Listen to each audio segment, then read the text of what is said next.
At my daughter's beach wedding, her fiancé smirked, "Pay $50,000 for this luxury or vanish forever." I blinked. My daughter added, "Or enjoy solitude in an old age home." I sipped champagne, smiled, and whispered, "You forgot one thing." Their faces turned pale. Moments later, chaos erupted, and I never lifted a finger. "You forgot one thing." These words slipped from my lips like velvet-wrapped daggers, barely audible above the rhythmic crashing of waves against the pristine Cape Cod shoreline. The champagne in my hand caught the golden light of sunset as I raised it to my lips, maintaining eye contact with my daughter and her new husband. I hadn't planned to say it. Not yet. But watching Rebecca's perfectly made-up face transform from cold disdain to momentary uncertainty gave me a flicker of satisfaction I hadn't anticipated. Just 3 hours earlier, I'd arrived at the Ocean View Resort alone, my taxi pulling up to the grand entrance where valets in crisp white uniforms assisted guests from luxury vehicles. The driver, sensing my hesitation, had offered me an encouraging smile. "Beautiful place for a wedding," he'd commented, helping me with my single overnight bag. Yes, I'd managed, smoothing down my department store dress, the nicest one I owned, a pale blue number I'd splurged on after 6 months of setting aside tip money. My daughter's getting married. The pride I'd tried to infuse in those words fell flat as I stepped onto the manicured grounds. Immaculate white chairs adorned with lavish floral arrangements faced the ocean. Crystal glasses caught the sunlight, creating prisms across the professionally decorated tables. Women in designer dresses mingled effortlessly, their laughter tinkling like the champagne being poured into flutes worth more than my weekly grocery budget. A tall woman with unnaturally smooth skin glanced at me, her eyes performing a quick assessment. I watched her gaze travel from my face down to my sensible heels, lingering momentarily on my handbag. Not a designer piece but the best I could afford. Her slight grimace told me everything I needed to know before she turned away, dismissing me without a word.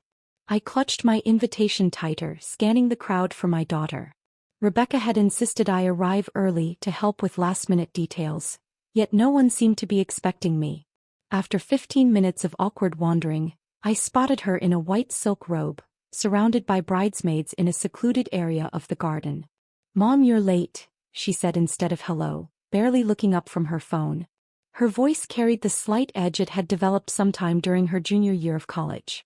"Everyone's been asking where you were." A lie, of course. No one had been looking for me.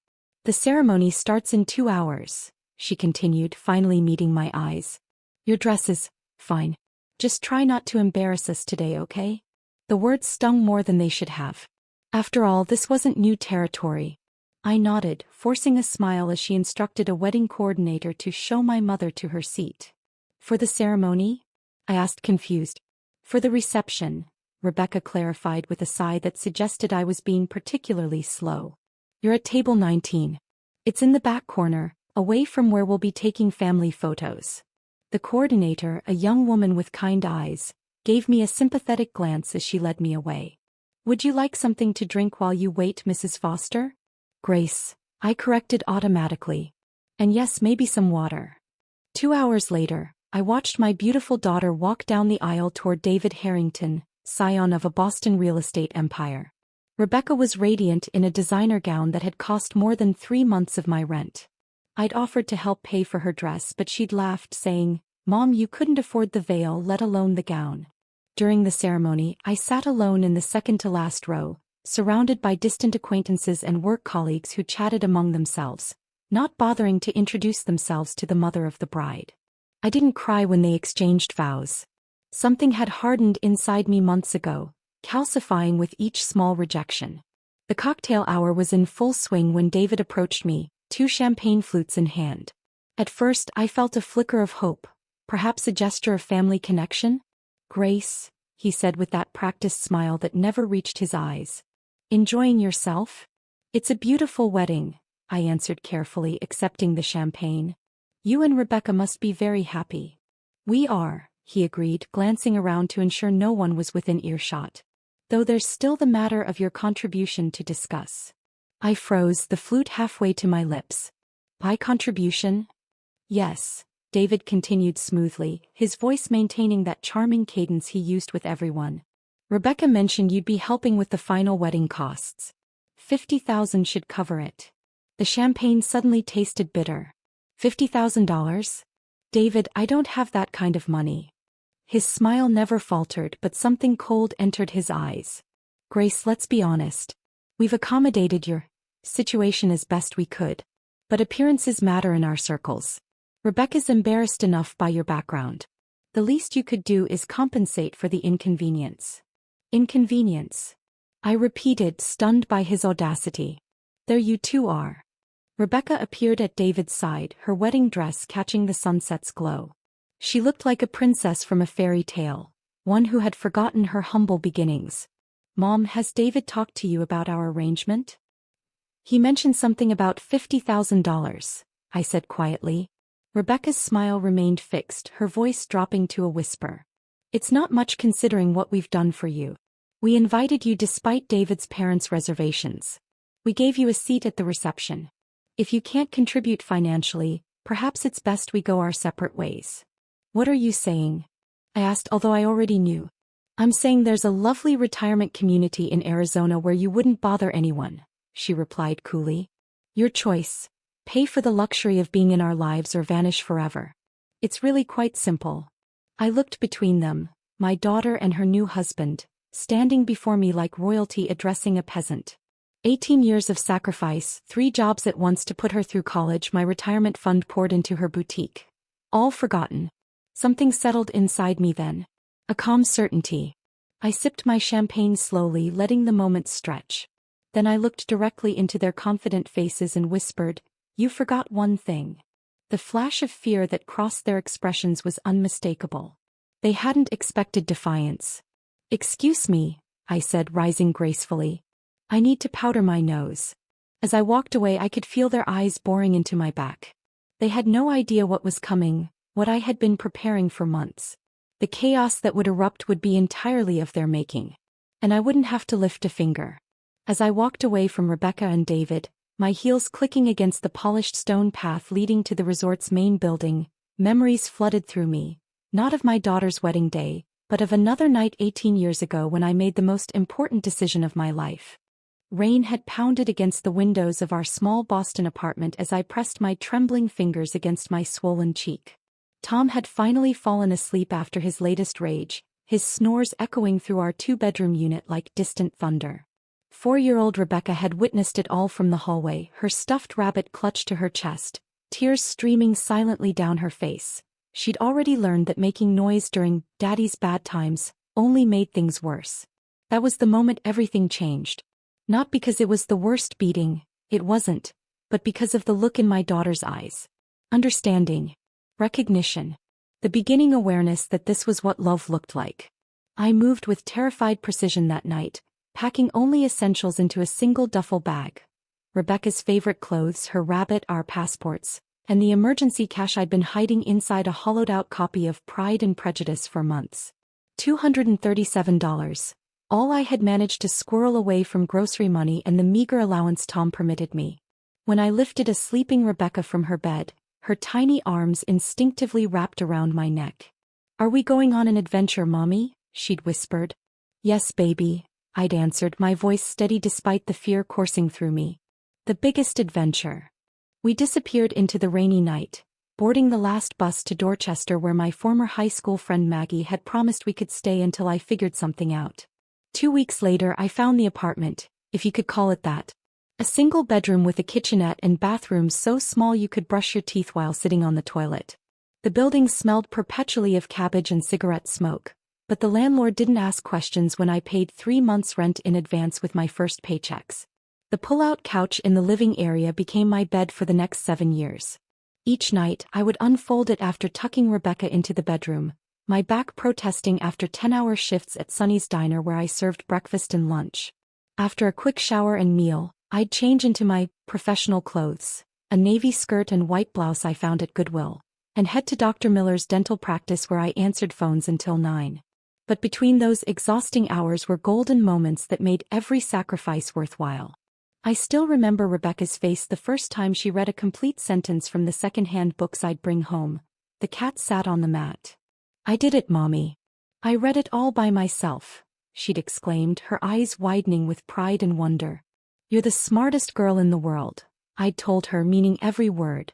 We celebrated life's small victories with grocery store cupcakes. $2.99 for a pack of 6 that we'd carefully divide over several days. When Rebecca lost her first tooth, when she got all A's on her report card, when she was chosen for the elementary school spelling bee, each milestone marked with the ritual of choosing which color frosting we wanted that week. One day, I promised her as we sat at our wobbly kitchen table, you'll have every opportunity one never had.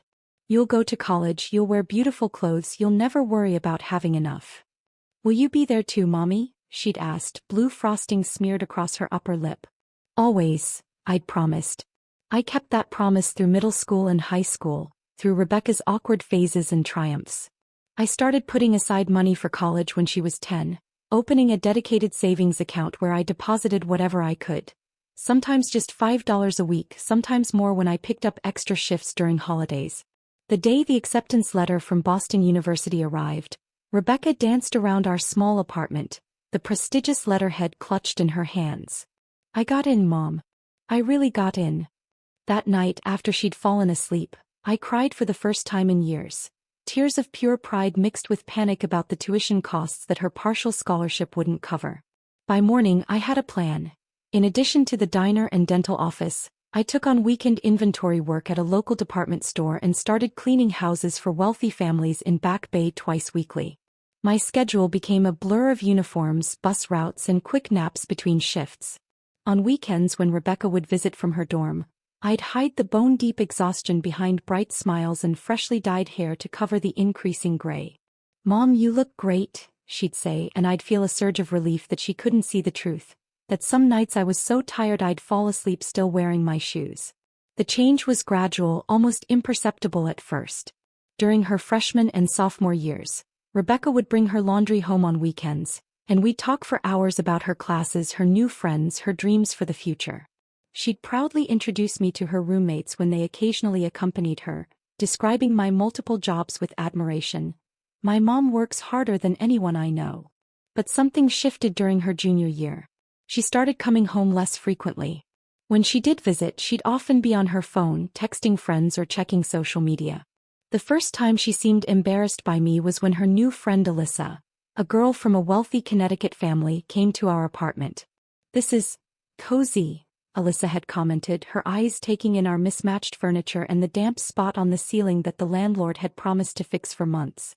"We're moving soon," Rebecca had lied quickly. "Mom just hasn't had time to look at new places." Later that night, after Alyssa had gone back to campus, Rebecca suggested that perhaps it would be easier if she just stayed at school on weekends. "The library has better resources for my business classes anyway," she'd explained, not quite meeting my eyes. I nodded, swallowing the hurt. "Whatever helps you succeed, sweetheart." I didn't tell her that I'd already been planning to pick up a 6th shift at the diner on Saturdays. Her success was all that mattered, even if the path to it gradually took her away from me. Rebecca graduated with honors, her business degree from Boston University opening doors I never dreamed possible for my daughter. I sat in the audience during the ceremony, cheeks aching from smiling so hard, watching her confidence stride across the stage. My hands were raw from extra shifts, the skin cracked and reddened from cleaning chemicals, but I wore gloves to hide them as I applauded louder than anyone. 2 weeks after graduation, my phone rang at 11:43 p.m., just as I was collapsing into bed after a double shift. "Mom." Rebecca's voice trembled on the line. "Are you awake? I need to talk to you." I sat up immediately, sleep forgotten. "What's wrong, sweetheart? Are you okay?" "I found it, Mom," she said, words tumbling out between sniffles. "My dream. My purpose." She explained how she'd stumbled upon a vacant storefront in an up-and-coming corner of Beacon Hill. The space was small but had character. Exposed brick walls, original hardwood floors, and large windows perfect for displays. The landlord had given her a tour and mentioned how the area was attracting young professionals and fashion-conscious residents. "I could open my own boutique," she whispered, her voice filled with a mixture of terror and exhilaration. "Curated pieces for professional women. Unique items you can't find at department stores. I've already started contacting small designers." "That sounds wonderful," I said, genuinely excited for her vision. Then came the real reason for her call. but I need startup capital. The landlord wants first and last month's rent plus security deposit by next week to hold the space. And then there's renovation, inventory, marketing. Her voice cracked. I don't have that kind of money, Mom. No bank will loan to someone fresh out of college with no business history. I closed my eyes, knowing instantly what I would do. How much do you need? Mom, I don't expect you to. How much, Rebecca? There was a pause before she answered, $97,000. The figure might as well have been $1 million. It was far more than I had in my savings account. But there was my retirement fund. Modest by most standards but religiously contributed to for 18 years. It was everything I had managed to set aside for my future. I'll have it for you by Monday, I promised. Her gasp was audible. Mom, how? That's everything you have. Not everything, I said softly. I have you. 3 days later I sat in Sarah Miller's office, my high school friend who had become a paralegal at a respected Boston law firm. I'd helped her through a difficult divorce years ago, letting her sleep on my pull-out couch for 3 months when she had nowhere else to go. Are you absolutely certain about this, Grace?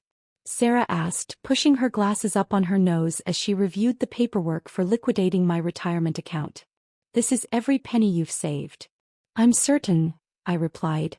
Sarah's lips pressed into a thin line. Then we're doing this my way. She pulled out additional documents.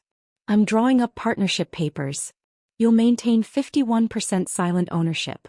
Rebecca will be the face of the business, but you'll have legal protection. I started to protest, but Sarah held up her hand. This isn't just about protecting you, Grace. It's about protecting Rebecca too. What if the business fails? What if there are liability issues? This creates a legal structure that safeguards both of you. Reluctantly, I agreed, though I never intended to exercise any control over Rebecca's dream.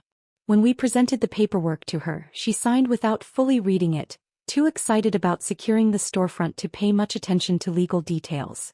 Rebecca's closet opened 3 months later. The grand opening was modest. A small cheese platter, inexpensive champagne, and handwritten invitations to everyone in Rebecca's network. I stood in the background watching my daughter greet potential customers with natural charm, showcasing the carefully selected inventory with genuine passion. The boutique struggled for the first few months. I quietly contributed more from my savings when rent came due, never mentioning the additional support.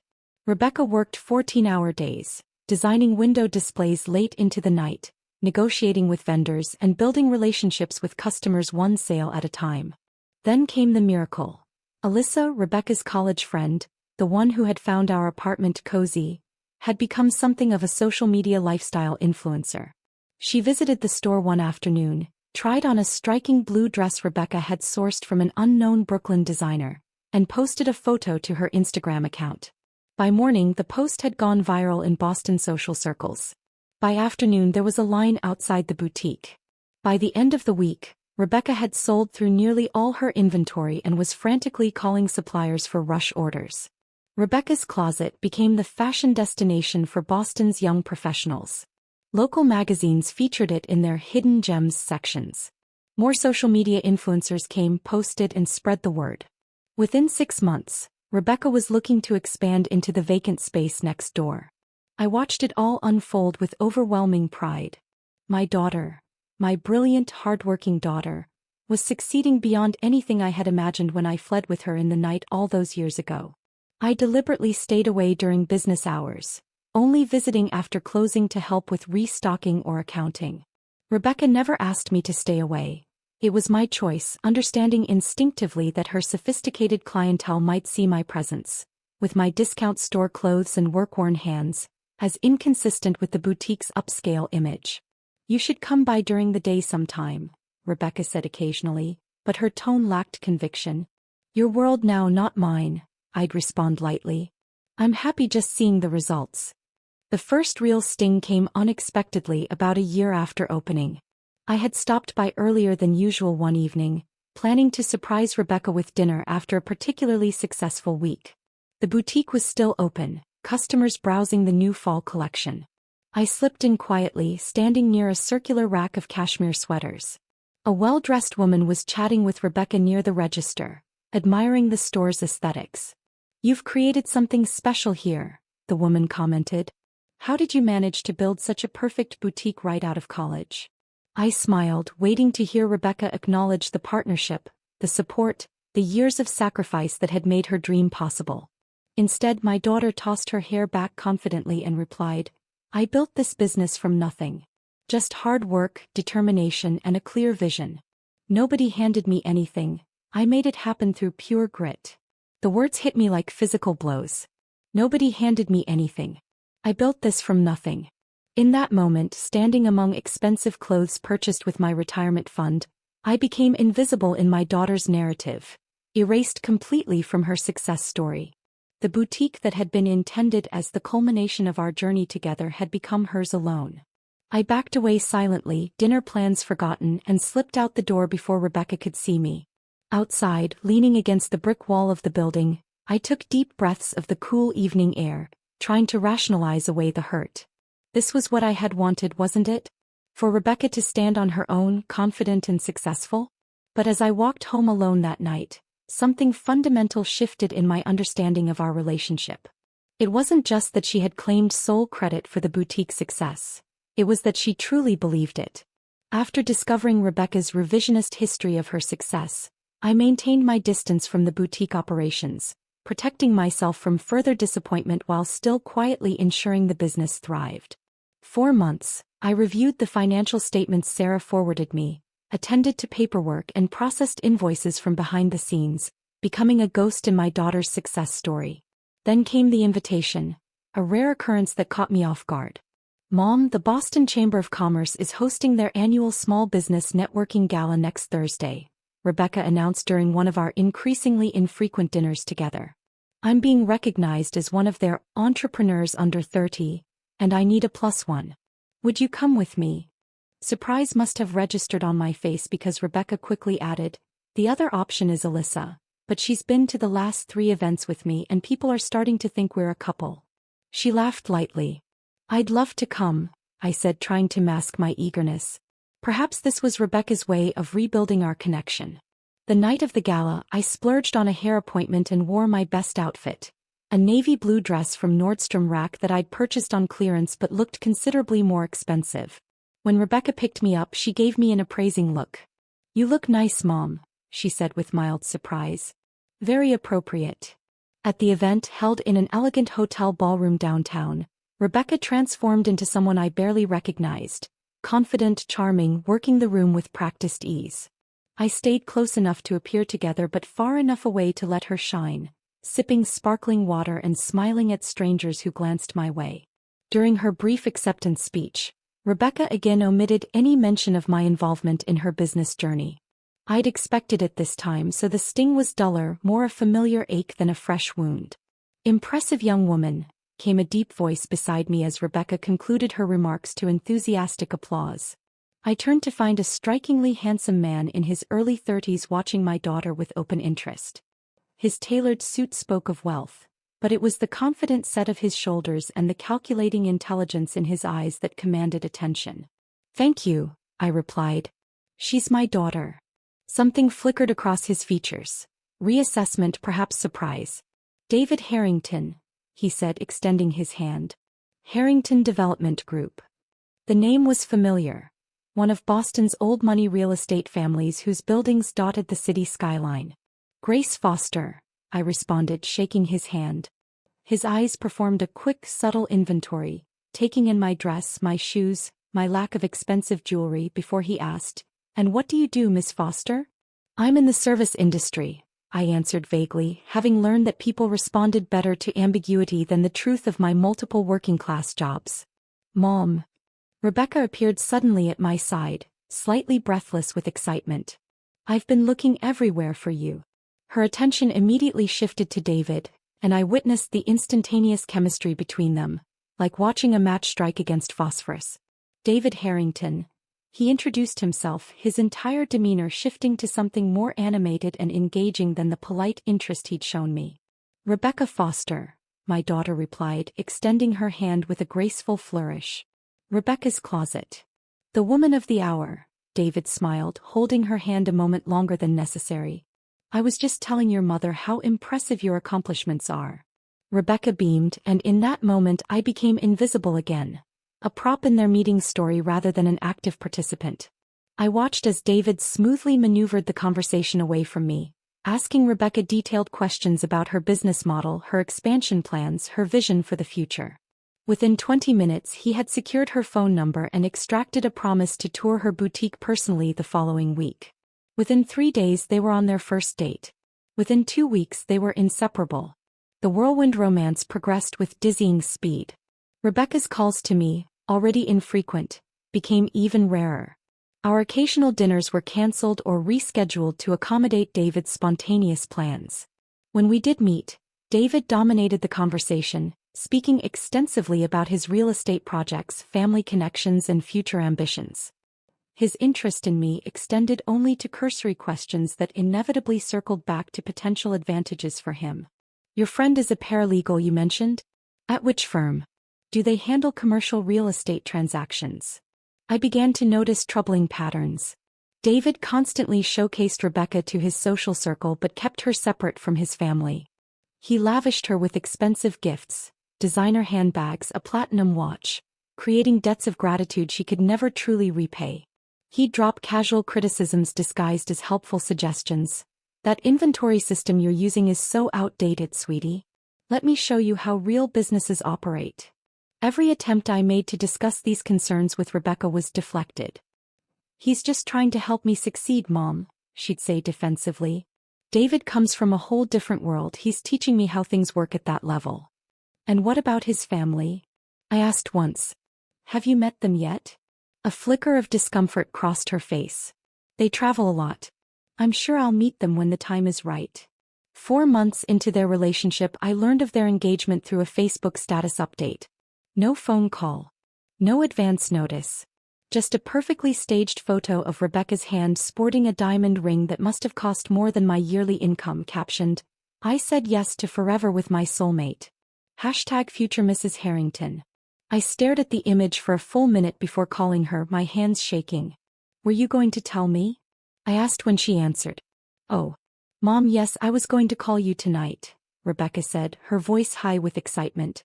David surprised me with the proposal yesterday and we've been celebrating with his friends. Isn't it wonderful? It's very sudden, I managed. When you know, she replied dismissively. We're thinking about a spring wedding. Something elegant but intimate. The next day, I received a text that wasn't meant for me.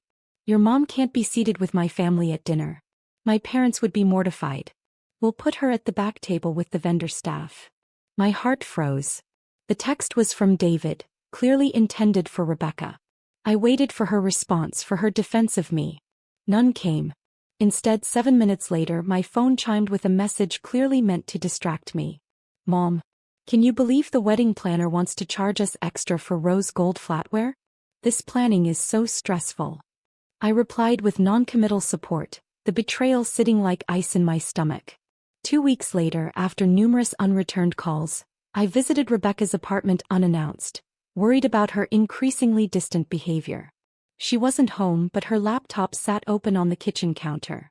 I had never invaded my daughter's privacy before, but something, instinct perhaps or mounting fear, propelled me forward. The screen displayed a detailed wedding planning spreadsheet with multiple tabs. My finger hesitated over the trackpad before clicking on one innocuously labeled Phone. Mom Management. The tab expanded to reveal a detailed strategy document for handling me during the wedding process. Bullet points outlined how to limit Grace's visibility during key moments, schedule her for non-essential vendor meetings to make her feel included, and techniques for extracting maximum financial contribution while maintaining boundary control. The final note in a cell highlighted yellow contained David's comment. Remember the end goal: full financial support with minimal interference. After the wedding, distance becomes easier to maintain. I stepped back from the computer, physically ill from what I'd discovered. This wasn't just Rebecca excluding me in the moment. This was a calculated, long-term strategy to extract what value they could from me before cutting me out of their lives entirely. That night, I called Sarah for the first time in months. I need your help, I said when she answered. And I need you to not ask questions yet. Whatever you need, she replied without hesitation. If I were to activate my majority ownership in Rebecca's closet, what exactly would that mean? Sarah's silence lasted 3 beats.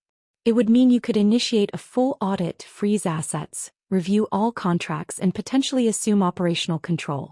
Grace, what's happening? I'm setting up a contingency plan, I explained, my voice steadier than I felt. One I hope never to use. I needed options. Protection. And for the first time in 22 years, I needed to put myself first. In the weeks leading up to the wedding, Sarah and I prepared meticulously, gathering financial records, documenting unauthorized investor meetings Rebecca had conducted without my knowledge, and compiling evidence of funds being diverted from the boutique into personal accounts. We discovered that David had been advising Rebecca to restructure the business in ways that would have eventually diluted my ownership to nothing. A plan they intended to execute shortly after the wedding. Are you sure you want to do this? Sarah asked during our final meeting 3 days before the ceremony. Once we initiate this, there's no going back. I stared at the stack of manila envelopes on her dining room table, each containing irrefutable evidence and legal notices prepared for different recipients. I'm not doing anything yet, I corrected her. I'm just making sure everything is ready. And what's the trigger? Sarah pressed. What makes you decide to press the button? I thought about the years of sacrifice, the gradual erosion of respect, the calculated mom management strategy, and now the wedding ultimatum. I'll know when it happens, I said quietly. The confrontation on the beach, their demand for $50,000 with the alternative of being shut out of their lives forever, was the final confirmation that my daughter and her husband viewed me solely as a resource to be drained and discarded. The moment I whispered, "You forgot one thing," and watched fear flash across their faces, I knew exactly what needed to happen. After excusing myself to powder my nose, I walked past the resort's lavish bathroom and continued along the wooden boardwalk that led away from the reception area. Finding a secluded alcove between 2 sand dunes, I sat on a weathered bench facing the ocean. The sunset painted the water in shades of amber and gold as gentle waves lapped at the shore. Nature's beauty stood in stark contrast to the ugliness I'd just experienced. My hands didn't tremble as I pulled out my phone and composed a simple text to Sarah. Sandcastle time. 3 dots appeared immediately, followed by her response. Understood.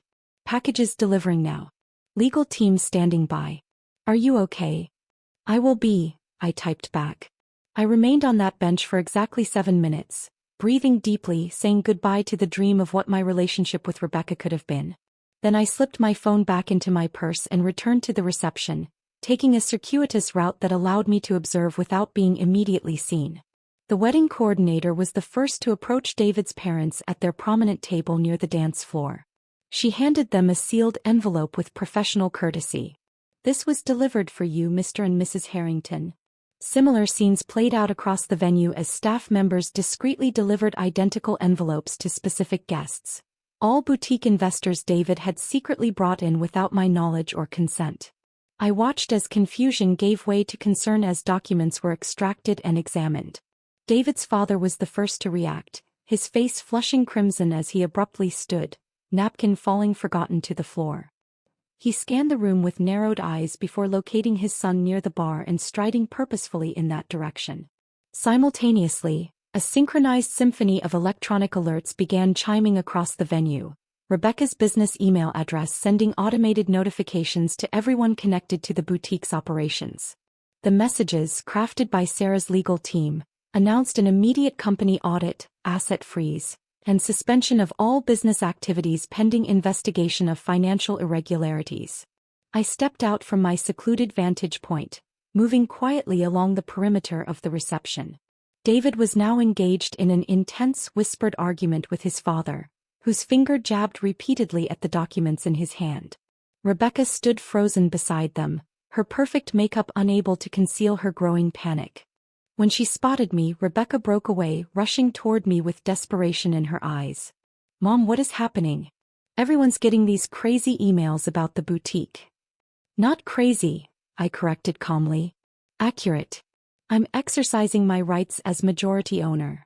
David appeared at her side, his practiced charm entirely evaporated. What have you done? He hissed, keeping his voice low to avoid drawing more attention. I've protected my investment, I replied, maintaining the same even tone. Did you really think I wouldn't discover your plans to cut me out? The unauthorized investors? The diverted funds? Rebecca's face paled beneath her makeup. We can explain all of that, she stammered. It was just temporary, to build capital for expansion.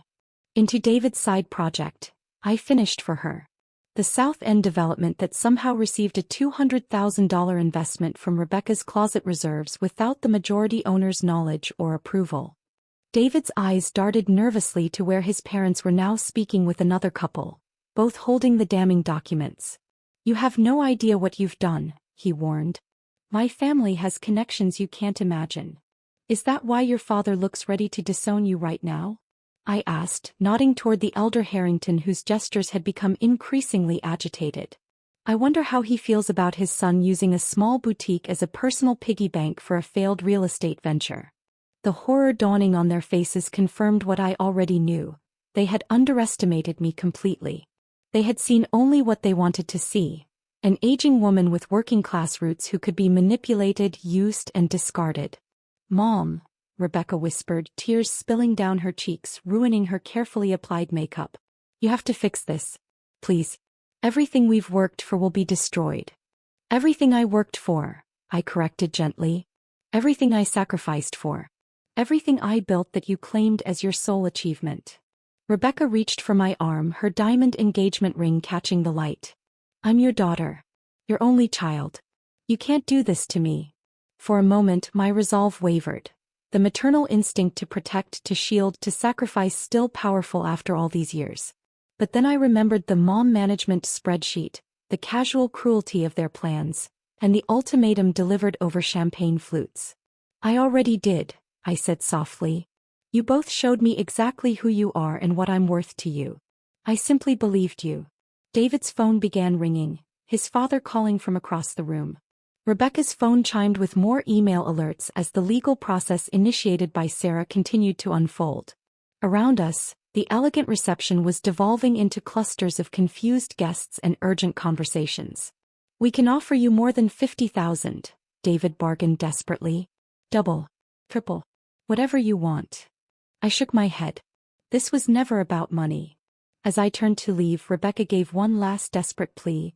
Mom, please. Just tell me how to fix this.